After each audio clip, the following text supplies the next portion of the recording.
Bonsoir à tous, bonsoir chers marcheurs, chères marcheuses surtout, chers vérites. La course de l'escalade nous a demandé effectivement ce soir d'animer un peu la petite heure qui va nous conduire au premier départ avec un souhait tout spécial, celui de vous faire connaître un peu toutes ces personnes, tous ces personnages qui prennent part à la course de l'escalade et spécialement au walking. Alors vous savez, il y a plus de 200 bénévoles qui mettent évidemment tout en œuvre pour que votre course se passe dans les meilleures conditions.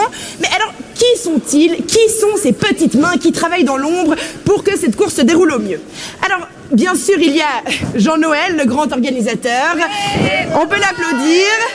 Il y a le très célèbre Claudie à l'accordéon, Dédé au thé, Adrien au kiss and walk et bien sûr Michel Berchten qui ne sait pas très bien ce qu'elle fait, et nous non plus d'ailleurs. Michel, voilà, il faut aller là-bas au fond, t'attends au sanitaire. Voilà, super. Alors, il y a aussi également de jeunes recrues parmi ces bénévoles, parmi lesquels notre très cher Kevin, assistant canonnier, qui pour la première fois cette année prend part au walking. Bonsoir. Alors, bonsoir. Bonsoir. Alors, quel âge as-tu, Kevin? J'ai 15 ans. Voilà. Alors, Kevin, raconte-nous un peu comment un jeune comme toi se porte bénévole pour la course de l'escalade. Quelles ont pu être tes motivations pour participer? En fait, dans ma famille, on fait la course depuis 2 générations, mais c'est un peu, c'est la tradition quoi. Et comme moi, franchement, marcher, courir et tout, c'est pas trop mon truc. Ça fatigue quoi. Alors je me suis dit que bénévole, c'était bien. Ouais, c'est bien. Mais forcément, on n'est pas très bien payé. Mais au moins, on va pas plus loin que la ligne de départ, quoi. C'est pas fatigant comme ça. Et puis en plus, mon papa, que je salue dans la foule. Bonsoir, monsieur. Bonsoir, et ma maman aussi. Voilà, elle est là, voilà. Et mon papa, il connaît vachement bien l'organisateur de la course, monsieur Bourguignon. Monsieur Bourguignon. Voilà. Et c'est pour ça que je suis là ce soir, quoi. Puis en plus, moi je kiffe trop la Fidus en boisson, elle est trop jolie. Bon, alors, dans course de l'escalade, il y a quand même le mot escalade. Alors, est-ce que pour toi c'est une tradition qui compte? Est-ce que tu connais bien l'histoire de cette fête? Ouais, carrément, quoi. C'est on se déguise et tout, c'est le Halloween suisse, quoi. Ouais. Je ne vois quoi au moins. C'est fait. Ouais. Non mais est-ce que tu sais au moins pourquoi est-ce qu'on se déguise? Est-ce que tu sais ce qui s'est passé ce fameux 12 décembre 1602?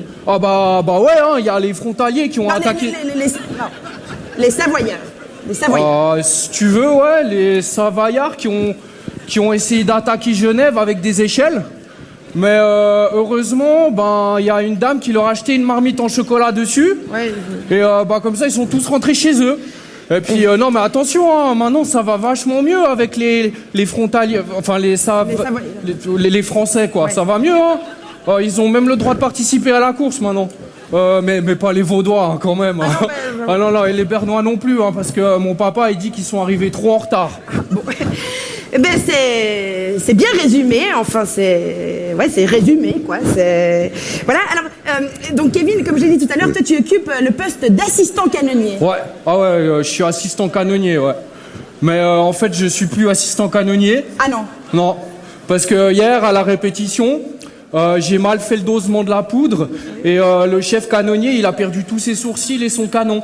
Ah voilà. Alors cette année, il y aura pas de canon. Ah, voilà. Bon, alors, tu étais donc tu es ex-assistant canonnier. Ouais. Moi, ce soir, je te propose, Kevin, de vivre une expérience unique. Je te propose pendant 5 minutes de faire l'assistant speaker. Carrément. Est-ce que ça te tente? Ah ouais. Alors, est-ce que tu aurais quelque chose à leur dire à toutes ces personnes pour les motiver? Quel serait ton conseil pour cette marche? Je sais pas trop.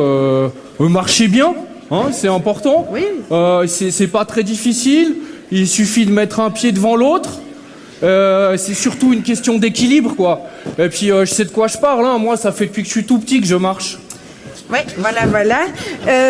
Est-ce que tu aurais, je sais pas, éventuellement une chanson qui puisse un peu motiver les gens? Une chanson. Quand j'étais au scout, on chantait un truc. Non, mais je suis guéri, c'est bon, je suis plus scout. Tu le dis pas à mes copains? Oui, non, c'est bon, ça va être d'accord. entre nous. Merci. Sinon, c'est trop la honte, quoi. Mais je connais une chanson, ça s'appelle Dans la troupe, il n'y a pas de jambes de bois. Alors, est-ce que vous la connaissez, cher public, cette chanson dans la troupe, il n'y a pas de jambe de bois. Oui, bah forcément. Ouais. Est-ce que le trio Patate, notre célèbre orchestre, pourrait éventuellement nous accompagner pour cette chanson qui va lancer le début de ces festivités? Ouais, et puis chantez bien tous, hein, parce que si je vous fais tous chanter comme ça impressionnera trop la fille du stand boisson, quoi. Puis j'ai mes chances après. Alors pour Kevin et pour la fille du stand boisson, s'il vous plaît, mesdames, messieurs, tous en chœur avec le trio Patate. C'est parti. Plus fort. Oh, ça part fond là. Oh. Plus fort, on n'entend rien. Oh là. Il n'y a pas de jambe de bois. Il y a des nouilles, mais ça ne se voit pas. Allez tout le monde! façon de marcher, c'est encore la nôtre. C'est de mettre un pied on devant. n'entend pas du tout. Alors on va reprendre depuis le début. Allez. Parce qu'il n'y a personne qui chante. Voilà, madame, venez un petit peu avec nous, je sens que vous êtes motivés. Allez, venez sur le podium. Il n'y a pas des motivés là? Allez, sur le podium. Allez, sinon, c'est trop la Florence, honte numéro avec la fille du stand 436 boisson. 42. Allez tout le monde! Messieurs, dames! On met l'ambiance! Il y a pas de jambe de bois, il y a des nouilles! Mais vous pouvez m'appeler Loverboy69. Loverboy 69. Voilà, et pour les intéressés, hein, c'est mon nom, c'est mon pseudo sur Tinder, Facebook, Snapchat, Mythique, adopteunmec.com et aussi dans les annonces du GHI. Hein. Ah voilà. Cherche jeune femme pour marche, disons, langoureuse et sportive au bord de l'Arve et plus si affinité. Hein. Voilà, alors si j'ai bien compris, donc vous vous êtes inscrit dans le but de trouver l'amour en fait. Hein. Alors bon, le walking, comme je l'ai dit, c'est quand même des milliers de personnes, des milliers de femmes présentes ce soir. Alors, quelle est votre stratégie pour trouver la bonne? Ah bah c'est simple, je ratisse tout le peloton. Je m'arrange pour commencer avec les premiers, hein, et puis j'essaye de discuter, mais allez savoir pourquoi, impossible de causer avec les premières. Toujours trop pressé.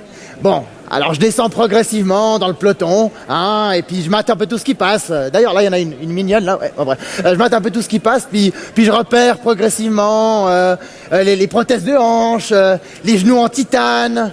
Ah, puis les déambulateurs aussi. Bah, j'ai un détecteur de métaux, en fait. Les proies faciles, quoi. Ah, exactement. Voilà. Puis je tape la causette, quoi. Et puis alors du coup, qu'est-ce qui se passe quand vous en avez repéré? Et ainsi mettre un terme à ce dangereux trafic. Oui, non, mais alors dangereux, excusez-moi, sous-brigadier adjoint, et il me semble que vous y allez quand même un petit peu fort.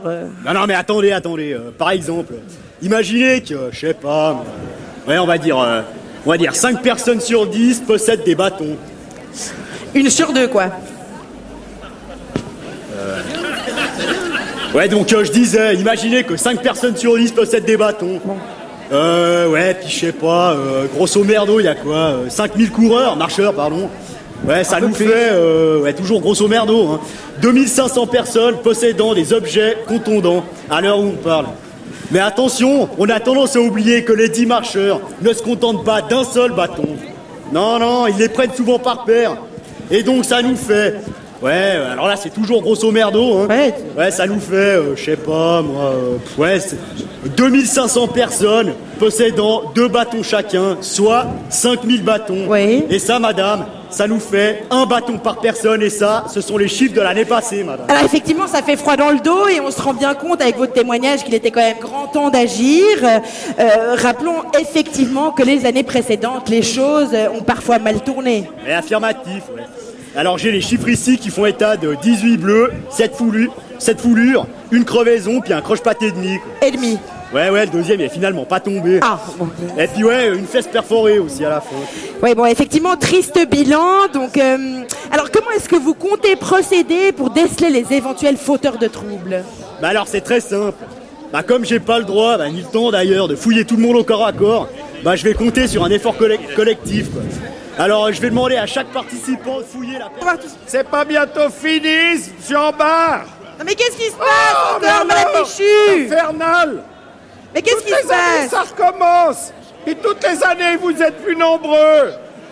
Mais, Madame Michu, je suis désolée, je comprends pas très bien ce qui vous arrive. Qu'est-ce qui se passe encore? Mais j'en ai assez!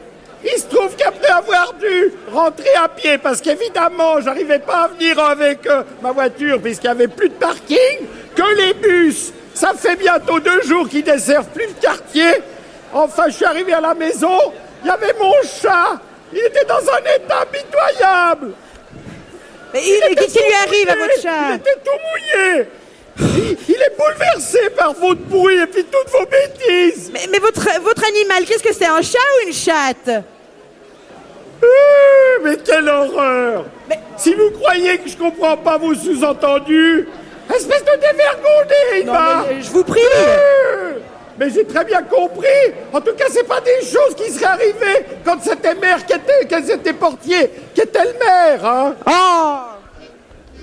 Et d'ailleurs, mais que fait la police municipale? Oui, et ben justement, Madame Michu, je m'excuse de vous dire, mais quand même, la police municipale, elle vous a quand même prévenu, elle a averti quand même tous les gens du village, elle vous a quand même demandé de prendre vos dispositions pour vous et aussi pour vos animaux de compagnie. Alors, moi, je veux bien faire venir le sous-brigadier Robert Roger, qui est justement là.